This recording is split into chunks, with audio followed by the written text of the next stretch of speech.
some mental health because I'm something's sorry. wrong with you.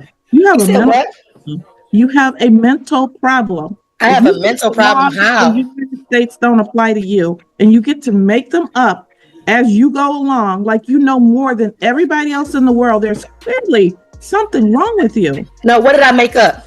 All of it. Buckle up, guys. Today we're diving straight into a courtroom showdown that takes a wild turn right from the start. A man steps up, but instead of answering basic questions, he challenges the court's authority before things even begin. What looks like a routine session quickly becomes tense. The judge stays composed, but you can already feel the pressure building as this man refuses to even play by the rules. Good morning. The 14B District Court is now in session. My name is Elaine Washington. And I find everyone's very funny but my own. I'm French. Mr. Fantera, if you, the court will call the case of the Ranches of Rosebrook versus Anise Battle, case number 25C-1245. Good morning, Your Honor. David Fantera on behalf of the plaintiff.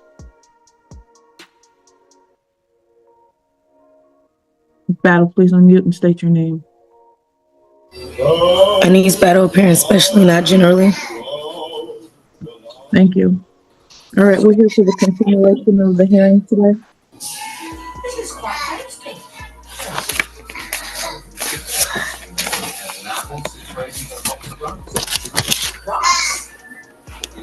Battle, when you're not speaking. You said, can I mute my mic when I'm not speaking? Correct. Thank you. All right, Mr. Fantera, I believe that we're in the middle of your, well, actually it was Ms. Battle's direct. Yeah, I think Ms. Battle was cross-examining Ms. Charles. That's correct. Ms. Battle, are you ready to proceed? Yes. So, Don, do you have a signed lease between me and you in this case? Yes. Did I ever waive my rights or agree to the terms in writing? What's the question? Did I ever waive any of my rights or agree to your terms in writing? Your Honor, I object. I have no idea what that means. Meaning that there are waivers inside of the lease. Your Honor, she's got a signed lease. That lease was, we moved to have that admitted last time, and it was admitted. Ms. Battle did not object. So I don't know what she's asking right now when she talks about a waiver. She signed the lease. Okay, that's fine. Are you aware of the notice of rescission that was sent? Yes. Your Honor, I object. Rescission, we can't go down this road again. Why are we not going down the road? Let him finish his objection, please. Okay. Your Honor, this case is not about rescission. It's about, this is a non-payment of rent, pay and stay case. The question is, how much money does she owe in order to stay in her lease? She believes, and she stated, and she was overruled by Judge Vandenberg, and I believe by you, that her belief that she rescinded her lease and therefore she gets to stay until she finds a new place is not the law, and she should not be allowed to pursue that line of questioning. This is not about rescission, which, by the way, she hasn't done anyway. All right. So your argument is that her question is not a legal question and therefore you object. It's not based upon law. It is based upon, what law is it not based upon? It's based upon common law. You have not proven or stated any laws or facts that back what you're saying. Unlike me, I have. Yeah, but you stated them all wrong. And one of the things you stated was the Magna Carta, which was from the 12th century in England. No, I stated it under common law and landlord-tenant acts. That's not, we're not under common law anymore, ma'am. And that's a part of the problem with sovereign citizens. They think they know the law when they don't. That is not. That sounds prejudiced and biased because I'm not a sovereign citizen. So it seems like you're trying to group me in with them, and that I am not. Things heat up fast as the man launches into sovereign citizen jargon, demanding proof of jurisdiction and rejecting the court's legitimacy. The judge tries to move forward, but he's not having it. His language is loaded, rehearsed, and disruptive. Every sentence pushes the courtroom closer to chaos, and you know we're heading straight for a confrontation. Whatever you're using as your basis is still not correct. It is not the It law. is. It's still under I'm MCL not and it's under the Landlord Tenant Act. Overruled. My objection is overruled, Your Honor. No, the objection is sustained. Her question, it cannot be asked. So you're saying I can't ask about the contract that's in question? No, I'm saying that you have no basis for asking whether the contract was rescinded or not. Why would I not have basis for asking if the contract was Because that's rescinded? not the law. You don't get to unilaterally rescind anything, ma'am. Well, again, as I stated, My ruling, I'm not arguing with you anymore about it. right, it's not an argument. So just let the record show that there is no law or basis to what she's saying. And she has not yet stated any law or fact behind this objection to Ma'am, asking these please questions. move I will on. continue. I will continue. Okay. Did you write me a notice to quit filing this action? A notice to quit? Yes. No. I think she's referring to a demand for possession, A Dawn. demand for possession, yes. No, a notice to quit. No. Right. Do you have proof of delivery or service of any notice to quit? No, I didn't send one. Right. Are you aware that MCL 657-16 requires a notice to quit before initiating an eviction? Your Honor, I object. Miss Battle is confusing the term notice to quit with demand for possession. A notice to quit is how you start a termination of tenancy case. This case was started with a demand for possession. If Miss Battle wants to use the wrong term, she's going to get the wrong answer. The statute says that we can start a non-payment of rent case with a demand for possession, and that was issued. And if she asked that question, Ms. Charles can answer that question. Is there proof of service? Is there a proof of delivery on that demand for possession? Miss Battle, can you do me a favor, please, ma'am? Yeah. Give me one moment. You studied a statute that I actually need to look up. MCL what? I'm sorry. What was the statute that you cited? MCL 657.6. I mean, not 57.6, 600.5716. He refuses to consent to the hearing, claims he's being contracted, and interrupts constantly. The judge explains the legal process, but he doubles down with bizarre legal theories. At this point, the courtroom dynamic shifts from frustration to concern. You can sense that the court's patience is wearing thin, and the man is clearly on thin ice. Yes, I had read it when I first did this. It uses the term demand for possession. Okay, everybody please stop typing. It says, a demand for possession or payment shall be in writing addressed to the person in possession and shall give the address or other brief description of the premises. It's a demand for possession, not a notice to quit. Okay, so is there a proof of service of it on the record? That's a different question though. So, okay, go ahead. But that's the question I asked next. Once he said that the But I demand for wanted to possession. clarify your question before. I appreciate it. All right, Ms. Charles, please add, her question next is there proof? Do you have a proof of delivery or service for that demand for possession? Nope. Nope. Did you know that under MCL that you're required to have a certificate of service or proof of service on the record? Your Honor, I object. She's now, again, she's not using the statute changed 10 years ago so that you now need on a demand for possession a certificate of service. And that's what's at the bottom of the page. If she's looking for a proof of service, meaning somebody going to the door, she's going to get the wrong answer again. The term is certificate of service, and I believe Ms. Charles will answer that question differently because there is a certificate of service at the bottom of the demand. So I would appreciate if she's going to cite statutes, she cites them correctly. Okay. That's fine. I didn't cite an exact statute, but I appreciate your objection. Right. Guys, here's where the energy spikes. The defendant gets louder, more aggressive, and keeps questioning the entire foundation of the court. The judge tries to keep order, but he refuses to sit down or follow protocol. His defiance is no longer just disruptive, it's deliberate. You can see the courtroom bracing for the inevitable response. What's the statute that you cited? MCL 657.6.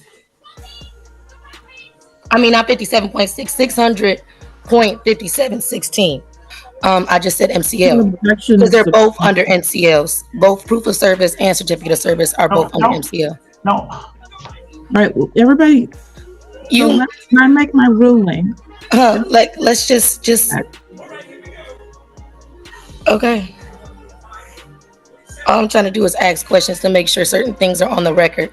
A certificate of service Okay. is Answer that question. not on the disposition. And just like she read on 657.16, was the property described on that disposition? Yes. Was there a description of the property?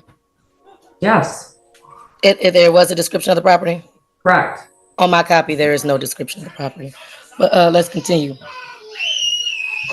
Does your company participate in HUD programs or accept federal HUD assistance? Yes. Okay. Did you provide me with grievance procedures required by HUD? Did I provide you with what? Grievance procedures required by HUD. Your Honor, I object. That's irrelevant. There are no such grievance procedures under this anything that I'm aware of. I mean, I don't even know what she has a grievance about. Right. The grievance would be with the breach, and you all have a grievance, and hence on why you initiated a hearing for the breach of the contract. So it goes back to HUD because you're publicly funded, right? No, we're not. No, we're not publicly. Well, you accept HUD housing. You accept HUD housing, and you apply, and you are in compliance with HUD laws and policies, correct? Yes. Right. Okay. So if you have HUD terms and you're Your Honor, I object. Miss Battle is taking. object to it, I didn't say anything yet. Well, I'm objecting because she asked Miss Charles a question, which was, do you get any funding from HUD? Yeah, most companies do. We do. And then she takes that and starts taking that to a next question where it says, well, when you get funding from HUD, and then she's assuming. I didn't assume anything. I asked the question. Okay, what was the question you were going to ask? I said, do you have to follow HUD's policies? That was my next question. And she said yes. Right. And then you objected after that. No, and then you started the next question. No, I started the question, but I didn't get it out my mouth before you objected me. Let her ask the next question, and if you have an objection, I can hear it after she finishes her question. Okay. Are you aware that before you initiate a hearing in court or the administrative process before court, you have to have an administrative hearing by a HUD administrative judge? Your Honor, I object. I'm not aware of any. Say no. I mean, that's Just not. say no because you're not aware, and that's okay to not be aware. That just means that you are not aware of the laws that govern. No, it doesn't, because it's not, that is not the law, ma'am. How is it? Okay. You're making. Are you aware of the requirement under 42 USC 1437 DK for federally funding or accepted landlords to resolve disputes through HUD before an eviction proceeding? Your Honor, again, I'm going to object. The fact that Ms. Charles answered the question about having a relationship with HUD doesn't mean we are a federally funded property. I didn't say that you were federally funded. So let's be clear. Just I said either federally funded or get federal funds, which you do if you accept Section 8 and vouchers. The man fully unravels. He raises his voice, mocks the court, and openly challenges the judge's authority. The warnings are clear, but he's past listening. This part is intense. It's not just legal failure, it's self-destruction in real time. He had options. but chose outrage over order. The court holds back, but not for much longer. No, that's not true. Why is it not correct? You had to think about it. Yes, it is correct. Because if you received any type of funds from HUD, which is through Section 8 vouchers or regular vouchers, you get what I'm saying? You receive funding from HUD. We are, do you? I'm not saying that you're funded and that they give you loans of that nature. I am saying that you are within their practice and policies of HUD guidelines because you accept HUD in Section 8. Your Honor, I object to this whole line of questioning. Ms. Battle does not receive a voucher, and so all of this questioning. Well, it doesn't matter if I receive a voucher. It matters that you are of that type of entity that needs to go through HUD because you accept those things. So Your you Honor, agree with those terms and policies of HUD. Your Honor, she's making that up again. I'm not making that up. If you're saying that, how am I making it up? It's under 42 USC 1437 DK. Battle. It's a federal registrar on it. Ms. Battle, you've made your record. My ruling is still that every entity that has to file a landlord-tenant action does not have to go through that process to collect rent, ma'am. That is not how it works. Okay. Okay. You're saying that it doesn't have to, but HUD says that these are the requirements. Hence why MCL at the bottom is trying to align with HUD guidelines on the same registrar that I'm talking about. You have those codes at the bottom that match up with HUD. Move on. Okay. So, well, obviously, if I can't really get a line of questioning, I'm being objected because he feels it's not right. He is objecting with no laws or facts behind anything he's saying. He's just thinking it off the top of his head. I'm not getting a fair hearing here. The court has heard enough. He's shouting, posturing, and completely ignoring repeated instructions. The judge issues one last warning: calm down or face consequences. But instead of backing down, he keeps pushing. Everyone in the room knows what's coming. The courtroom. Tone shifts from tense to decisive. Move on. Move on to, okay. Do you have a copy of the court establishing jurisdiction? Who's that a question for? Dawn, my plaintiff. Your Honor, I object. The court's already said they have jurisdiction over the The property. court said that she had jurisdiction because she said so, and that's non-judicial. Okay. Ms. Battle, move on. Move on to what? If Not- I cannot have, this is not a fair hearing. And again, No, this is why not, you're trying to turn this into. I'm not trying to turn it into anything. I'm just trying to state the Please. laws, and I'm not trying to argue with y'all about anything. You get what I'm saying? I'm not trying to argue with y'all. I'm just trying to get y'all to state and prove y'all facts, and y'all have not proven any facts. But for some reason are hindering me in this proceeding, and that's why I took this case to the U.S. District Court in Eastern. That's why there's an open case right now with all of you all, because this is just not. And I told the Attorney General, and I told the IRS, and I did everything else because at the end of the day, Please move all on. of this is not right. I'm telling you And now Attorney that I'm grievances. going to be filing criminal proceedings against you for all these frivolous things that you're filing against me. Here it is, the breaking point. The judge finally orders him into custody. The man's rhetoric doesn't save him, and all that courtroom bluster vanishes in an instant.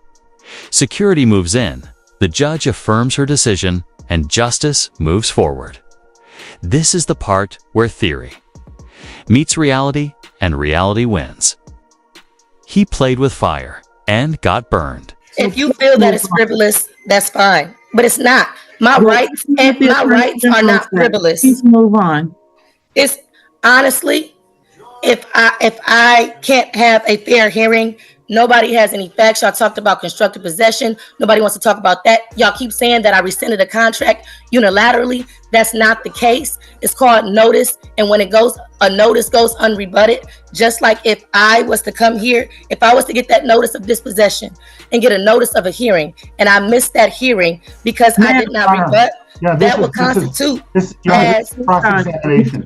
If you're not going to ask appropriate questions, then I'm just going to silence you. So you get the opportunity to ask your questions, or you can just be silenced. I don't have a real opportunity to ask the questions. So at this point, like I said, I'm just going to have to get the federal court involved and get the marshals, because I don't know what you all are going to do.